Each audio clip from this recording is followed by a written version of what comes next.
Constitutional amendment یعنی آئینی ترامیم۔ پاکستان کے 1973 کے آئین میں اب تک 27 امینڈمنٹس ہو چکی ہیں، لیکن سب سے پہلے یہ سمجھنا ضروری ہے کہ امینڈمنٹ ہے کیا۔ آئینی ترمیم یعنی امینڈمنٹ وہ قانونی تبدیلی ہے جو پارلیمنٹ کے ذریعے آئین کے کچھ حصے یا دفعات میں کی جاتی ہے، جس کا مقصد ہوتا ہے کہ نئے زمانے، نئے چیلنجز اور نئی ضروریات کے مطابق کانسٹیٹیوشن کو اپ ڈیٹ کیا جا سکے۔ آسان الفاظ میں constitutional amendment is basically constitutional update, لیکن یہاں صرف ایک لفظ بدلنا نہیں ہوتا بلکہ پورا لیگل پروسیس ہے جس کے لیے پارلیمنٹ کی 2/3 میجورٹی اور پھر پریزیڈنٹ کی اپروول چاہیے ہوتی ہے، اور اس کے بعد ہی امینڈمنٹ پاس ہوتی ہے۔ Now let's go through all those 27 amendments that Pakistan has passed so far.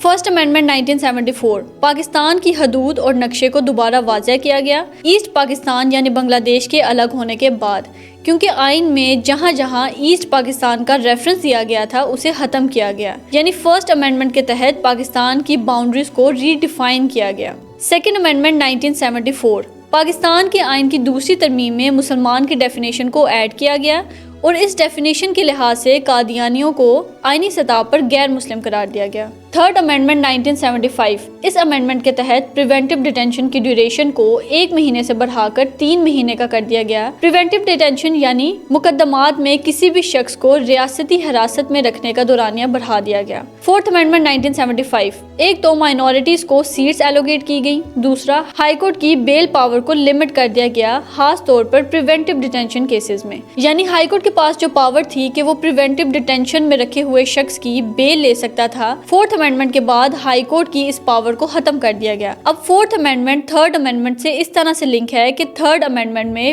Preventive detention کی ڈیوریشن کو بڑھا دیا گیا تھا اور فورتھ امینڈمنٹ میں پریونٹیو ڈیٹینشن کے حوالے سے ہائی کورٹ کی بیل پاور کو ختم کر دیا گیا۔ ففتھ امینڈمنٹ 1976 اب اس ترمیم میں ہائی کورٹ کی پاور میں مزید ریسٹرکشنز کر دی گئیں۔ مثال کے طور پر ہائی کورٹ کوئی ایسا آرڈر پاس نہیں کر سکتا تھا جس کے تحت پولیس اسٹیشن کے اندر کسی رپورٹ کو روکا جا سکے، لہٰذا جیسے فورتھ امینڈمنٹ نے ہائی کورٹ کی پاور میں ریسٹرکشن کی تھی، اسی طرح سے ففتھ امینڈمنٹ نے ان ریسٹرکشنز میں مزید اضافہ کر دیا۔ سکستھ امینڈمنٹ 1976 چھٹی ترمیم کے مطابق سپریم کورٹ کے ججز کی ریٹائرنگ ایج مقرر کی گئی 65 ایئرز اور ہائی کورٹ کے ججز کی ریٹائرنگ ایج مقرر کی گئی 62 ایئرز۔ سیونتھ امینڈمنٹ 1977 اس امینڈمنٹ کے تحت پرائم منسٹر کو یہ اختیار ملا کہ وہ ووٹ آف کانفیڈنس لے سکتے ہیں، جس کے لیے پریزیڈنٹ جو ہیں وہ ایک ریفرینڈم کمیشن تشکیل کریں گے جس کے ذریعے prime minister vote of confidence لے سکتے ہیں۔ ایٹھ امینڈمنٹ 1985 اب جیسے کہ یہ پاکستان میں پارلیمنٹری سسٹم ہے جس میں پرائم منسٹر سپریم ہے، لیکن 1985 میں چونکہ مارشل لاء امپوز تھا ملک میں، لہٰذا جنرل ضیاء الحق نے 8ویں ترمیم کے تحت پاکستان کی حکومت کو پارلیمنٹری سسٹم سے شفٹ کر دیا سیمی پریزیڈنشل سسٹم میں، where number of additional powers were given to president under article 58(2)(b) جس کے تحت پریزیڈنٹ کو یہ اختیار دے دیا گیا کہ وہ کسی بھی وقت نیشنل اسمبلی کو ڈیزالو کر سکتا ہے۔ Ninth amendment 1986 Now this amendment is concerned with implementation of Sharia law in Pakistan، یعنی شریعہ لاء کو سپریم لاء بنانے کی کوشش کی گئی مگر یہ فلی پاس نہیں ہو سکا، لیکن اس کو سٹل امینڈمنٹ ہی کنسیڈر کیا جاتا ہے کیونکہ یہ صرف سینٹ سے پاس ہوا اور نیشنل اسمبلی سے پاس نہیں ہوا، کیونکہ اگر کوئی امینڈمنٹ دونوں میں سے کسی ایک ہاؤس سے بھی پاس ہو تو اسے امینڈمنٹ ہی تصور کیا جائے گا، لیکن ایکسیپشن یہ ہوگی کہ وہ امپلیمنٹ نہیں ہوگا۔ 10th امینڈمنٹ 1987 اس ترمیم میں سینٹ الیکشن کا اسکیجول اور پروسیجر موڈیفائی کیا گیا، یعنی پہلے سینٹ اور نیشنل اسمبلی کی میٹنگز کے درمیان میکسیمم ٹائم 180 ڈیز کا تھا، لیکن اسے کم کر کے 130 ڈیز کر دیا گیا۔ 11th امینڈمنٹ 1989 11ویں ترمیم بھی 9ویں ترمیم کی طرح ان افیکٹو تھی کیونکہ یہ بھی پوری طرح سے پاس نہیں ہو سکی۔ اس ترمیم میں بات کی گئی تھی revision of women quota seats کی۔ 12th امینڈمنٹ 1991 اس امینڈمنٹ کے تحت اسپیشل کورٹس بنائے گئے ہینیس کرائمز کے لیے یہ اختیار فیڈرل گورنمنٹ کو دیا گیا کہ وہ 3 سال کے لیے ایسے کرائمز کو ڈیل کرنے کے لیے اسپیڈی کورٹس بنا سکتے ہیں۔ 13th امینڈمنٹ 1997 8th امینڈمنٹ کے تحت جو پارلیمنٹری سسٹم کو سیمی پریزیڈنشل سسٹم کیا گیا تھا، 13th امینڈمنٹ میں سیمی پریزیڈنشل سسٹم کو دوبارہ پارلیمنٹری سسٹم میں شفٹ کر دیا گیا، یعنی 8th امینڈمنٹ کے تحت آرٹیکل 58(2)(b) میں جو پاور پریزیڈنٹ کو دی گئی to dissolve the national assembly وہ ختم کر دی گئی۔ 14th امینڈمنٹ 1997 اس امینڈمنٹ کے تحت جو MPAs اور MNAs جو ایک پارٹی کو چھوڑ کر دوسری پارٹی میں چلے جاتے ہیں، اس چیز کو روکنے کے لیے 14th امینڈمنٹ کی گئی اور اس کے تحت پارٹی لیڈر کو یہ اختیار دے دیا گیا کہ اگر کوئی صوبائی اسمبلی کا ممبر ایسے کام میں انوالو ہو تو اس کو نکال سکتا ہے۔ 15th امینڈمنٹ 1998 15ویں ترمیم بھی 8ویں ترمیم کی طرح تھی، جس میں شریعہ لاء کو نافذ کرنے کی کوشش کی گئی تھی، لیکن اسے نیشنل اسمبلی نے تو پاس کیا لیکن سینٹ نے اسے پاس نہیں کیا۔ 16th امینڈمنٹ 1999 یہ ترمیم ڈیل کرتی ہے کوٹا سسٹم کو۔ اب پاکستان کے آئین کے مطابق جو مائنورٹیز ہیں ان کو ریپرزینٹ کرنے کے لیے 10 سال کا کوٹا سسٹم متعارف کروایا گیا۔ 1985 میں اس کوٹا سسٹم کو 10 سال سے بڑھا کر 20 سال کر دیا گیا اور 1997 میں اسے 20 سال سے 40 سال میں شفٹ کر دیا گیا، which simply means the duration of minority representation was extended۔ 17th amendment 2003 اب اس امینڈمنٹ میں کیا کیا گیا؟ سب سے پہلے واپس جاتے ہیں 8th امینڈمنٹ میں، جہاں آرٹیکل 58(2)(b) کے تحت پریزیڈنٹ کو نیشنل اسمبلی ڈیزالو کرنے کا اختیار دیا گیا تھا۔ پھر 13th امینڈمنٹ میں اس آرٹیکل 58(2)(b) کو ختم کر دیا گیا اور 17th امینڈمنٹ میں اس پریزیڈنٹ کی اس پاور کو یعنی آرٹیکل 58(2)(b) کو دوبارہ ری انفورس کر دیا گیا، یعنی 17th amendment is the reversal of the effects of 13th amendment. 18th amendment 2010 Pakistan کی آئین کی سب سے بڑی امینڈمنٹ، کیونکہ اس میں کانسٹیٹیوشن کے 103 آرٹیکلز امینڈ ہوئے تھے، لیکن اگر ہم اس امینڈمنٹ کے سب سے اہم پہلوؤں کی بات کریں تو سب سے پہلے پاکستان میں جو 17th امینڈمنٹ کے بعد سیمی پریزیڈنشل سسٹم کو پارلیمنٹری سسٹم کیا گیا تھا اسے ختم کر دیا گیا۔ پریزیڈنٹ کی ساری ایگزیکٹو پاورز کو پرائم منسٹر کو شفٹ کر دیا گیا۔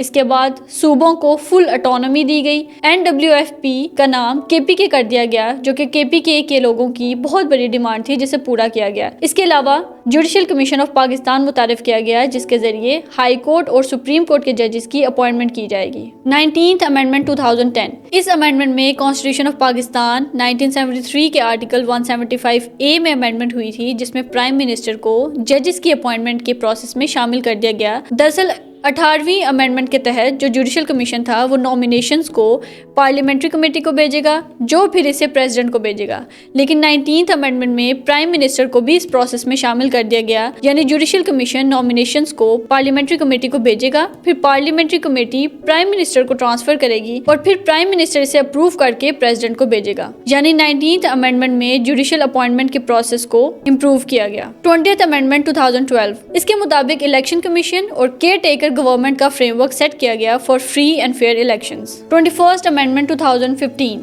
اس امینڈمنٹ سے پہلے پاکستان میں ایک بہت بڑا سانحہ پیش آیا، APS پشاور اٹیک، جس کے بعد ایک ضرورت محسوس ہوئی کہ ایک ایسا عدالتی نظام ہو جو اسپیڈیلی ان دہشت گردوں کا ٹرائل کرے۔ So in this amendment, military courts were established for a period of 2 years۔ 22nd amendment 2016 22ویں ترمیم منسلک ہے الیکشن کمیشن پروسیس سے، جس میں چند باتیں شامل ہیں۔ ایک یہ کہ چیف الیکشن کمیشن کو اپوزیشن اور گورنمنٹ مل کر اپوائنٹ کرے گی۔